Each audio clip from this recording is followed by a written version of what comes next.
Thank you. I want to start by thanking Sheila for being cheeky. A lot of the great ideas and opportunities begin with visions and being cheeky. I don't know if that's the right adjective for the Constitution. And in Nodziwe, we had a great discussion about the aspirations. I keep a copy of the South African Constitution next to me on my desk in New York. It is an aspirational document, and one that I think leads a lot of us into believing what's possible. But execution is the chariot of genius, and unless you're able to deliver on these aspirations and the promise of those aspirations, hope can turn to cynicism. And I think it's the people in this room and Inyathelo who are the vehicle, that chariot for genius, for trying to execute on the promise of the Constitution. So we have high hopes for you, and we're, as I said, very privileged to be partners with you in this venture. I have to share Albie Sachs' discomfort in being here, in that I think if Chuck Feeney were here, he'd be very uncomfortable.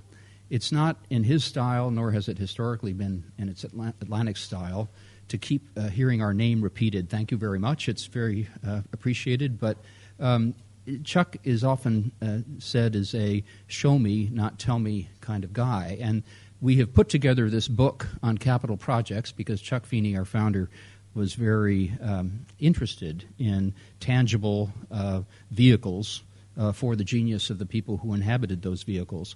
And the buildings that are reflected in the books that we have here, and each one of you will get a copy as you leave, are really intended to capture that notion of building vehicles that house innovation, creativity, courage, but ultimately execute on the wishes and promises that we each have.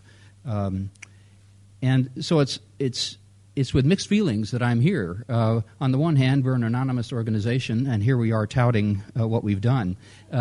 And so there is a bit of a conflict in how we're presenting this. But I think the goal here is to encourage wealthy donors, people of great wealth, to consider capital projects as a very effective part of their philanthropy. It's not just a monument with the name of the donor on it. In fact, I don't think you will see any buildings that bear the name of Chuck Feeney, although some places, including the gateway to Robben Island, and I don't think with our permission, had Atlantic's name on it.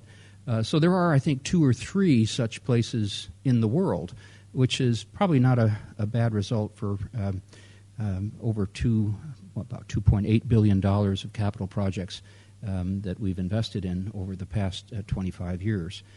So our goal here is for you to appreciate what capital projects can do, but how they really house the work that the people in this room do, and that you can see one form by one philanthropist of a vision of what could be with the use of our capital projects. So I hope you will enjoy the book. I hope that you will be inspired by it. I hope that you will share it with people of wealth to encourage them to consider ways of becoming chariots to execute on your genius. Thank you very much.